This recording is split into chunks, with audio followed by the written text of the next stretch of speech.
Continuamos con este valioso estudio de Génesis 31. Vamos siempre a pedir la dirección de nuestro Señor.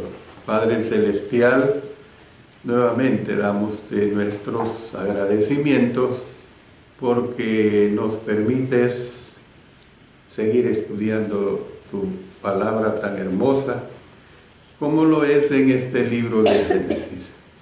Ayuda a que tu servidor sea dirigido por el Espíritu Santo y que la honra la recibas tú. Y que también todos quienes escuchen este mensaje seamos muy edificados. En el poderoso nombre de nuestro Señor Jesucristo. Amén. Amén. Bueno, continuamos con la segunda parte de este tema de Génesis 31, donde estamos viendo precisamente cuando Jacob y su familia se apartan de Labán. Y es que tenían razón, hermanos y hermanas, de apartarse de este hombre. Y ahora vamos a ver la partida secreta de Jacob. La vamos a ver desde los versos 17 al 21. Y vamos a ver, cuando entremos a la tercera y cuarta parte, cómo es que Labán no se conforma. Y esto lo vamos a ver, si el Señor lo permite, el próximo día del Señor. Leamos estos versículos. Entonces se levantó Jacob y subió sus hijos y sus mujeres sobre los camellos, y puso en camino todo su ganado y todo cuanto había adquirido, el ganado de su ganancia que había obtenido en Padán Aram, para volverse a Isaac su padre en la tierra de Canaán. Pero Labán había ido a trasquilar sus ovejas, y Raquel hurtó los ídolos de su padre. Y Jacob engañó a Labán arameo, no haciéndole saber que se iba. Huyó pues con todo lo que tenía, y se levantó y pasó el Éufrates y se dirigió al monte de Galaad. Otra vez repitamos los versículos 17 y 18, porque son los que ahorita estudiaremos.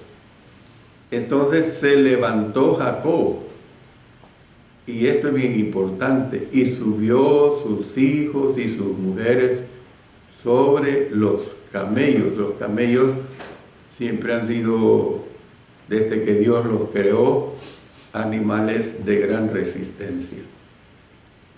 Y puso en camino todo su ganado y todo cuanto había adquirido. Fíjese bien, cuánto había adquirido, no robado.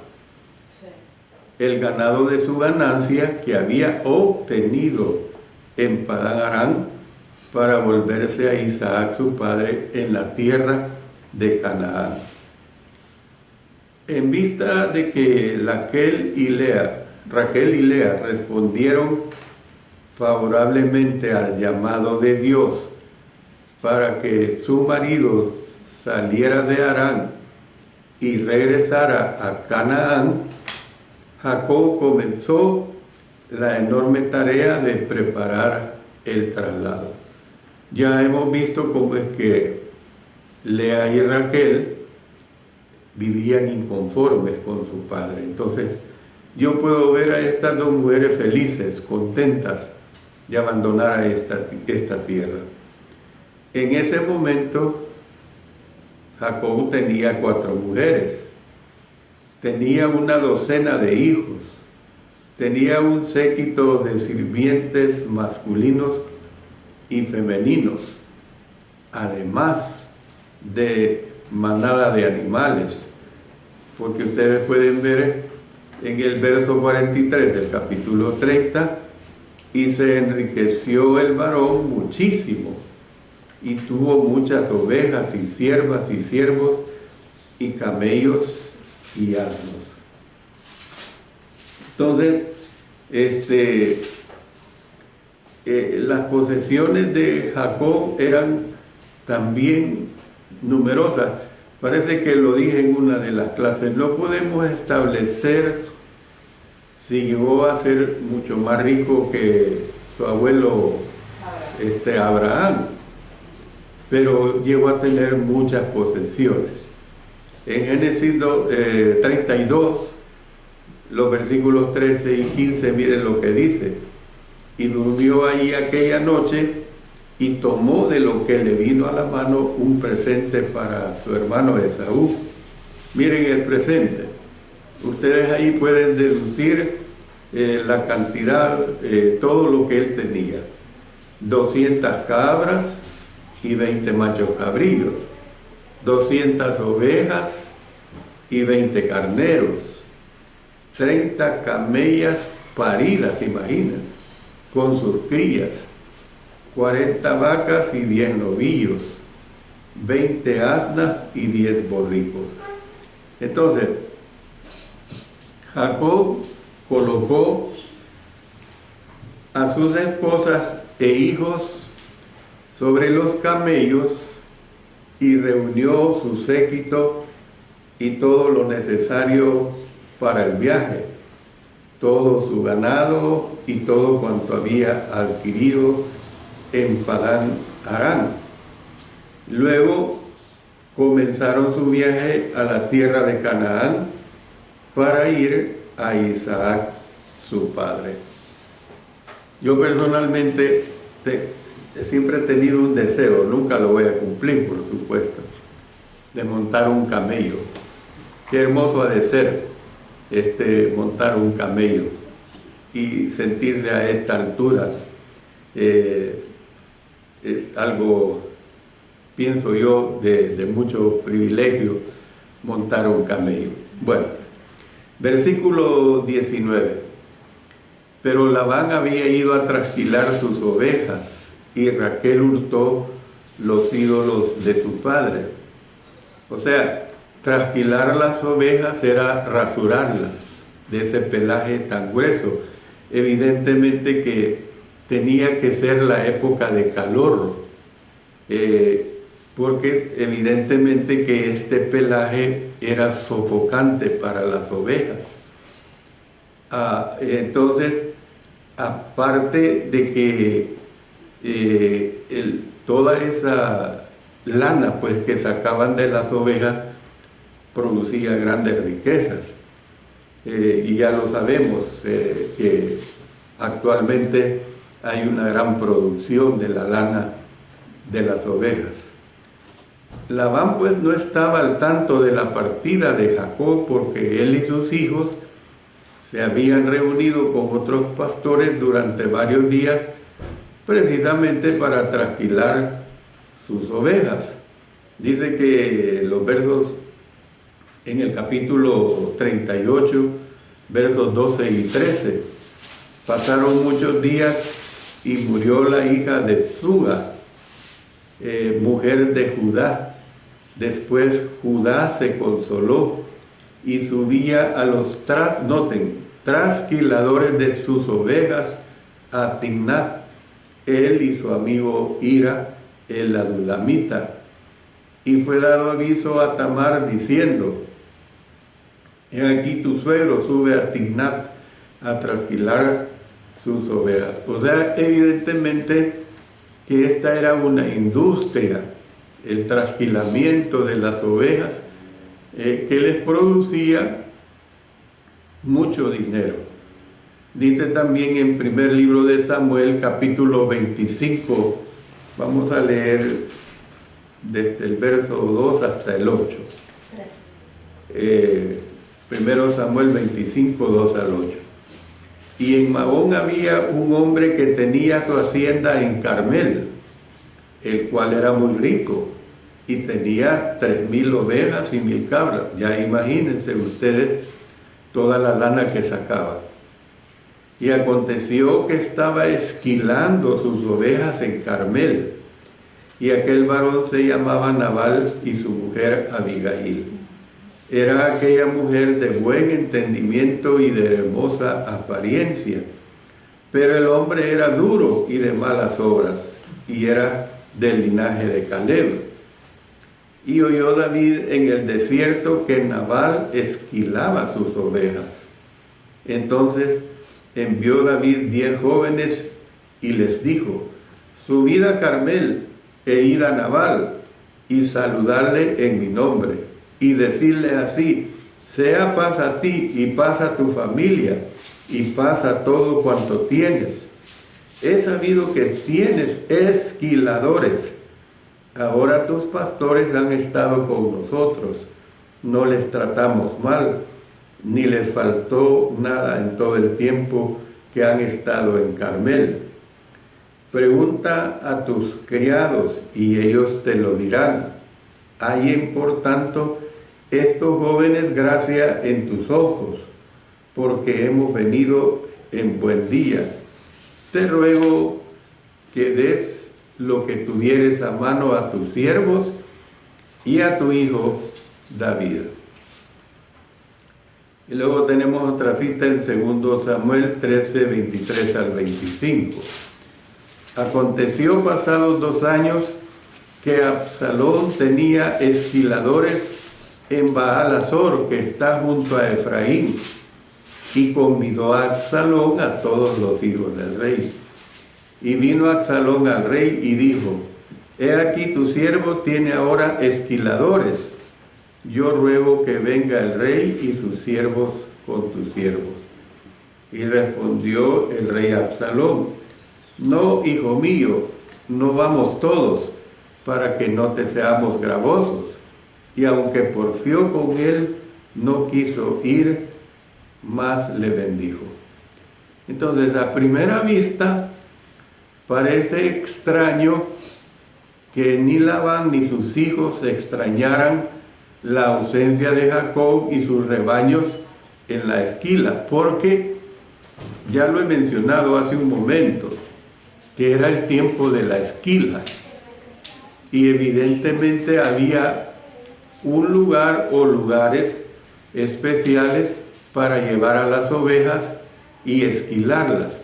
Yo me pregunto cómo tenían la habilidad de esquilar.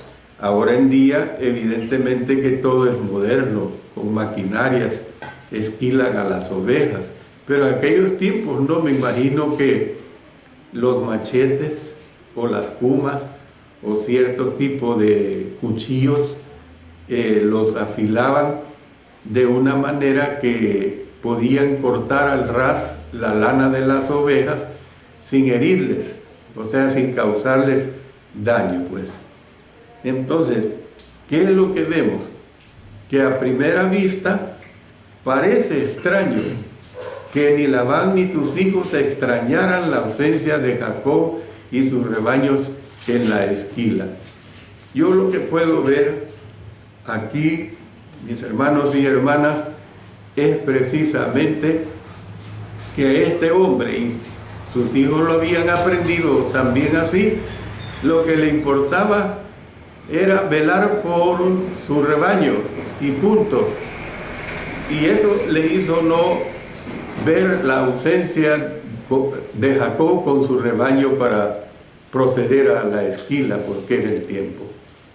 Sin embargo, esto probablemente indica que el distanciamiento entre tío y sobrino ya era tan notorio, ya era tan grave, que Jacob tenía que ir a otra parte a trasquilar sus ovejas. Por eso digo que lo más factible era que había varios lugares donde se podía realizar la esquila. Fue durante el tiempo, mientras Labán estaba fuera de casa, que Raquel hurtó los ídolos domésticos, que en el idioma hebreo se conoce como terapim, que pertenecían a su padre. Mire lo que dice Jueces 18:17. Y subiendo los 5 hombres que habían ido a reconocer la tierra, entraron allá y tomaron la imagen de talla. No, fíjense en esto, tomaron la imagen de talla, el efod, los terafines y la imagen de fundición, mientras estaba el sacerdote a la entrada de la puerta con los 600 hombres armados de armas de guerra. O sea, se puede ver claramente la idolatría que había, pues. Eran pequeñas imágenes de los dioses de su padre que Raquel pudo esconder dentro de la silla de montar. Ya lo hemos visto cómo es que debajo de la albarda de un camello Raquel se sentó, pues, y una manera de ocultarlo. En lugar de las imágenes de tamaño humano que eran comunes en los días de David. Miren lo que dice, vamos al primer libro de Samuel, capítulo 19, versos 13 al 16. Yo a ustedes les ruego, cuando leamos estos textos de apoyo, centrémonos en lo que estamos estudiando, no en el contenido de la enseñanza que ahí se da, porque no ese es el propósito, sino estamos viendo la situación de esas imágenes y a eso hay que ponerle cuidado. Bueno, leamos primero Samuel 19, 13 al 16.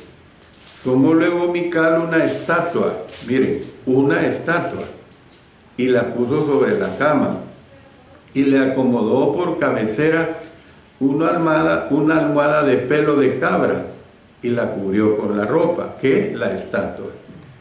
Y cuando Saúl envió mensajeros para prender a David, ella respondió, está enfermo. Volvió Saúl a enviar mensajeros para que viesen a David, diciendo, traérmelo en la cama para que lo mate. Y cuando los mensajeros entraron, he aquí otra vez, la estatua estaba en la cama y una almohada de pelo de cabra a su cabecera. Entonces, el hecho de que Labán poseyera ídolos domésticos indica que seguía siendo un politeísta, creyendo en numerosos dioses, pues. Pese a que anteriormente dijo que Jehová le había bendecido gracias a Jacob. Él lo había expresado así, de esa manera. Labán dijo que se había enterado de esta información mediante la adivinación. Puede que se hayan usado sus ídolos para este fin. Mire lo que dice Ezequiel 21:21. Porque el rey de Babilonia se ha detenido en una encrucijada al principio de los dos caminos para usar de adivinación. Ha sacudido las saetas, consultó a sus ídolos, miró el hígado. Vamos a Zacarías 10:2. Porque los terafines han dado vanos oráculos y los adivinos han visto mentira. Fíjense bien, oráculos, adivinos, han hablado sueños vanos, y vano es su consuelo, por lo cual el pueblo vaga como ovejas y sufre porque no tiene pastor. Entonces, no obstante, Labán se aferró a sus dioses mesopotámicos, nativos, pues. Eran los dioses mesopotámicos nativos. Y el robo de ellos precisamente era un delito grave. Que no estaban alabando a Dios, ese no es el punto. Porque ellos no le temían a Dios. Ellos eran politeístas, adoraban dioses ajenos. Por eso, mire lo que dice Génesis 31, 30 al 32. Y ya que te ibas, porque tenías deseo de la casa de tu padre, ¿por qué me hurtaste mis dioses? Respondió Jacob y dijo a Labán, porque tuve miedo, pues pensé que quizá me quitaras por fuerza tus hijas. O sea, Tuve miedo de qué, de que le tuviera, no de los ídolos, porque él ni sabía que Raquel había hurtado esos ídolos. Aquel en cuyo poder hallar estos dioses no viva.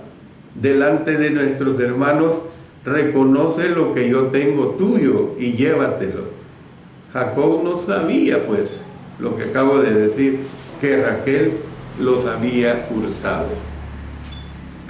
¿Por qué Raquel robaría los ídolos de su padre?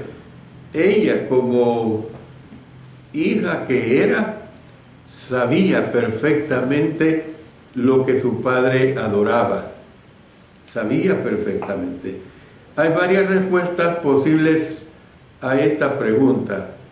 En primer lugar, incluso si tenía cierto grado de confianza en Jehová, puede que a lo mejor haya pensado que la tenencia de estos ídolos le aseguraría su fertilidad o le proveería protección a la familia en su camino a Canaán. En este momento hay que ver a Raquel como una mujer que no le teme a Dios. La herencia de ella era lo que los padres, es cabal lo que se dice, la religión de los padres. Ahora, eso no quiere decir que si los padres están en una religión equivocada, yo voy a continuar en esa religión equivocada, como el caso mío. Mis padres estaban en la religión equivocada, pero desde la edad de 14 años, este ser comenzó a reflexionar y a los 18 años obedecí el camino de nuestro Señor. Esa es la realidad. Entonces, varias personas en el séquito de Jacob retuvieron sus dioses ancestrales cuando llegaron a Canaán. ¿Ve? Entendámoslo desde el punto de vista de lo que habían heredado. El patriarca tuvo que amonestar a su gente, pues, a renunciar a ellos, y los sepultó debajo de una encina cerca de Siquem. Mire lo que dice, yendo al capítulo 35, lo vamos a ver más detenidamente cuando lleguemos a este capítulo, los versos 2 al 4. Entonces Jacob dijo a su familia y a todos los que con él estaban: quitad los dioses ajenos que hay entre vosotros, y limpiaos y mudad vuestros vestidos. Esa era una forma de purificarse, pues. Y levantémonos y subamos a Betel, y haré allí altar al Dios que me respondió en el día de mi angustia, y ha estado conmigo en el camino que he andado. Así dieron a Jacob todos los dioses ajenos que había en poder de ellos, y los zarcillos que estaban en sus orejas, o sea, lo que nosotros llamamos aritos o aretes en otras culturas. Y Jacob los escondió debajo de una encina que estaba junto a Siquem. El texto no revela si alguno de los dioses que Raquel había robado a su padre estaba entre los sepultados en esa ocasión. No se puede ver claramente esta situación. La segunda posibilidad de por qué Raquel le roba a su padre estos ídolos, esa segunda posibilidad es que Raquel robó los dioses del hogar de su padre por despecho e ira, porque la había vendido a ella y a Lea, a Jacob, como si fueran objetos de mercancía. Era una situación, pues, algo le tengo que hacer, porque realmente no ha sido un buen padre con nosotros. Con el paso de los años, Labán había consumido su precio de compra y no había dejado nada para ellas. Esto ya lo hemos estudiado vastamente, hermanos. Entonces, por lo tanto, el robo de los ídolos podría haber sido la manera como Raquel se desquitó con su padre por maltratarla. Es una posibilidad. Pero una tercera sugerencia viene de las tablillas de Nuzi de Mesopotamia del siglo XV a.C., en las que la posesión de los dioses del hogar podría representar un título de una porción importante del patrimonio de una persona. O sea, Labán, como ambicioso que era y le gustaba acumular, a lo mejor pues era una manera de decir: yo tengo muchas posesiones, son mías estas posesiones. Era cierto en casos especiales, en particular los relacionados con las hijas, hijos, suegros o hijos adoptivos. ¿Ves? Sin embargo, si la intención de Raquel era asegurarse para sí misma o Jacob la posición de heredero principal de la herencia de su padre, lo natural es preguntarnos cómo podría haberse implementado esa posición si ella y su marido estaban huyendo de su casa familiar y trasladándose a Canaán, al parecer para siempre, porque no era una migración: me voy a ir a probar suerte de 1 o 2 años, si me va bien pues me quedo y si me va mal regreso. No era esa migración. Recordemos que de por medio estaba nuestro Dios, y Dios lo que quería era que pernoctaran en la tierra prometida. Entonces, además, debido a las bendiciones de Dios, Jacob era ahora más rico que Labán. Imagínense, era más rico que Labán. Vuelvo a decir, no creo que haya sido mucho más rico que su padre o su abuelo Abraham. No había necesidad, pues, si era más rico que Labán, no había necesidad de que regresara a Harán y se enfrentaran a la ira de sus hermanos en algún momento en el futuro. Dado pues que el texto no revela por qué Raquel robó los dioses de su padre, cualquier sugerencia permanece en el ámbito de la especulación. Eso es lo que puedo yo concluir de estas 3 supuestas situaciones que se presentaron en relación a ese robo de esos ídolos de parte de Raquel a su padre. Y posteriormente no se ve una conclusión de esa situación. Versículo 20. Y Jacob engañó a Labán arameo, no haciéndole saber que se iba. Labán había engañado a Jacob numerosas veces en 20 años.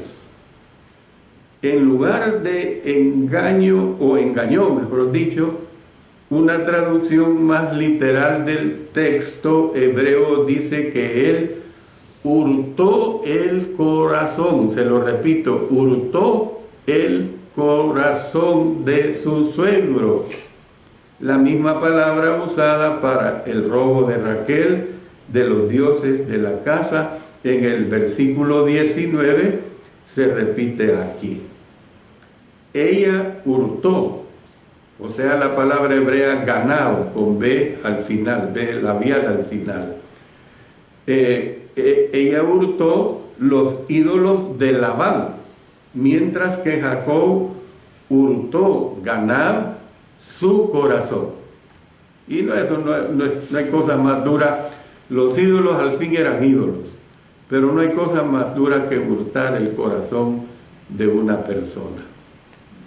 El texto recoge la pena y la ira que Labán experimentó cuando se enteró de la partida de Jacob. Era como que si su yerno se llevara su corazón, fugándose con sus posesiones más preciadas. ¿Cuáles posesiones si ya no eran de él? ¿Ve? Jacob tomó a sus hijas y sus nietos, y las tomó porque eran sus esposas, eran sus nietos, nada más, pero no eran los hijos de él. Es como que si nosotros quisiéramos posesionarnos de los únicos dos nietos que tenemos, son nuestros nietos, los dueños de ellos son sus padres, hasta ahora que son hijos de dominio. Entonces, vemos que era como si su yerno se llevara su corazón fugándose con sus posesiones más preciadas. Jacob tomó a sus hijos, sus nietos y la mayoría de los rebaños y manadas. Noten que Dios había provisto para él pues invirtiendo el engaño de Labán. Labán la estaba pagando, ¿ve? Por esa manera tan ruda, tan ambiciosa de proceder. Termino con el versículo 21, hermanos y hermanas. Huyó pues con todo lo que tenía y se levantó y pasó el Éufrates y se dirigió al monte de Galaad. Por lo tanto, Jacob huye pues con todo lo que tiene, hermanos, y llega al Éufrates y lo pasa. El Éufrates es un río caudaloso, hermanos.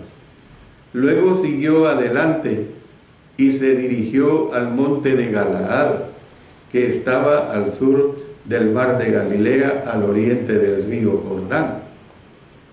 Había hecho el viaje desde Canaán a Harán 20 años antes, con relativamente nada. Porque acuérdense que no fue el caso del siervo de Abraham cuando fue a buscar a Rebeca, que le lleva 10 camellos, le lleva oro, ¿qué no le lleva? ¿Ve? Cuando la encuentra en el pozo hasta le pone joyas. Entonces, ahora Jacob regresaba a su casa como un hombre rico, aunque fugitivo, hermano. Imagínense, ser un rico, pero huir. Y el que huye es un fugitivo. Claro, lo tenemos que ver desde el punto de vista de cuando se huye de una persona mala. Y en ese sentido se puede justificar la huida de una persona. No digamos con 4 mujeres, con 12 hijos, que tenía que velar, pues, tener su propio patrimonio para la crianza de 17 bocas. ¿Por qué digo 17 bocas? 4 mujeres, 12 hijos, 16, más él, 17. Usted imagínese alimentar esa cantidad de personas, se necesita un buen acervo. Ayer una persona en nuestra página web, Iglesia de Cristo El Salvador, yo estaba consultando en Messenger mi página, y de repente cae una en la Iglesia de Cristo El Salvador. Y la pregunta que está, supongo que es una hermana, hacía que si era correcto usar los métodos anticonceptivos. Y yo le respondí, hermana, la Biblia no dice nada al respecto de esto, pero usted tiene que pensar que en un matrimonio se tienen que tener los hijos que se puedan sustentar. Si usted puede sustentar 3 hijos, bendito sea Dios. Si puede sustentar 6 hijos, bendito sea Dios. Los que ustedes puedan sustentar. Yo no creo, hermana, que Dios nos mande a llenarnos de hijos y de hijos y de hijos. ¿Y qué es lo que sucede? No se pueden mantener, y de ahí es donde salen hijos delincuentes, porque no hay cómo crearlos. Ahora le dije, Le estoy hablando dentro del matrimonio, y se lo puse en mayúscula, la palabra matrimonio. Si usted esto lo piensa de la anticoncepción dentro del adulterio o la fornicación, eso de por sí ya es pecado. Usted entienda. Y gracias a Dios la hermana me volvió a responder y me dijo: hermano, le agradezco mucho por su aclaración.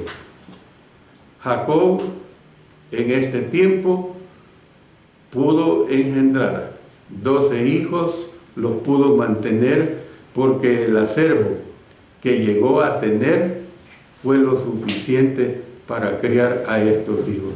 Pero después vamos a ver, hermanos, no tan luego, quizás dentro de 3 o 4 meses, cuando se dio la gran hambruna en Canaán y que se usó al hijo José para alimentarlos. Pero ese es otro cuento, otra historia de la cual vamos a aprender mucho más.